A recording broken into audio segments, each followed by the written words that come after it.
Hi, I'm Bob Hoover, book editor of the Post-Gazette, and my guest today is Kristin Bair O'Keeffe, who comes to Pittsburgh direct from Shanghai, China, and is the author of the new novel Thirsty, which is set in the Pittsburgh area around the turn of the 20th century.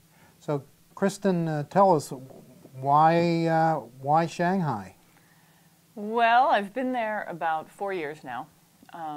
My husband's job took us over there. He works with Alcatel-Lucent, and it's been great for me. I get the opportunity to write about another culture, which I enjoy doing, and explore a country that I've never been in. But your novel explores a country that you have some familiarity with. Could you tell us a little bit about your background, and then we can talk about the book? Sure. I grew up in Pittsburgh.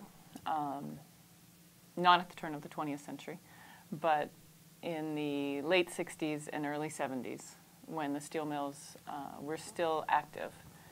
And my grandfather was a steel worker at the Clairton Works, and my grandparents lived in Clairton. So I spent a good bit of my childhood, up on Coal Valley Hill with the smokestacks looking over, and I got hooked. I had a story to tell about it, and this was a really good way to do it.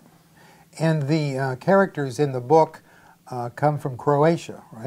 They do. And are there Croatians in your background? Of course there are. Yeah. Both my maternal grandparents came from Croatia, and despite the fact that I don't speak the language, I grew up very Croatian. We sang Croatian and danced Croatian and ate Croatian, and when I began to research the book, I was very curious about the immigrant experience when the steel mills were just taking off, and it was an obvious choice to go to Croatia. Sure. Yeah. So the town of Thirsty, is that modeled after Clairton? It is. It's more of a mythological town that I created, but it's based both on the town that my grandparents lived in and on the research that I did. But it grows out of a story. In the 1800s, water pipe in Pittsburgh was laid according to how much tax revenue each community brought in. I see. And so when the wealthy steel merchants came in and built their homes in the valleys, the immigrants came and built these little bird nest towns like Clairton and Braddock and all these little hills. And so they didn't have water pipe laid for a long time. So I tell the story in the book that although the town is officially on the maps called Pleasant Slopes, the immigrants who live there call it Thirsty because the women had to trudge down to the base of this very steep Pittsburgh hill every day to retrieve water. And you told me that you had written this novel back in the 90s and then put it aside. Yes, I wrote it, the first full draft I wrote during graduate school at Columbia College in Chicago. And I did all the research at the Chicago Public Library. And when I got finished with that degree, I had a full draft, got out, spent a couple more years writing, and had a finished draft.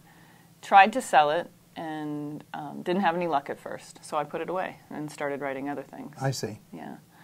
And then in early 2008, a good friend, Christina Katz, was at a conference here in the U.S., a writers' conference.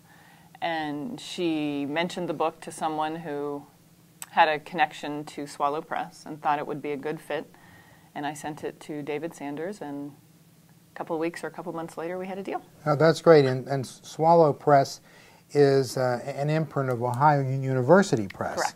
Correct. And you just got the word today, apparently, or at least this week, pretty good news about the book. Would you tell us? Yes. I got this news on Friday, I believe, a week ago, that the first printing has sold out, and we've moved into a second printing. Thank you. And Thank you. I heard you mention your high school reunion, so where is that? Indeed. Yes, my 25th high school reunion for Bethel Park High School is taking place tomorrow evening at Peter's Place, I think. Okay, so I'm heading over there. Do you expect to be a celebrity at this? I hope so. I hope so. I wasn't one in high school, so maybe I'll be one tomorrow. Well, and let's just end this by having you tell us what you're working on now. Well, I've got two big projects that I'm doing. I'm working on a memoir about my experiences in China, and I'm also working on a second novel. All right, well, we look forward to both books. So this is Bob Hoover of the Post-Gazette with Kristin Bair O'Keeffe.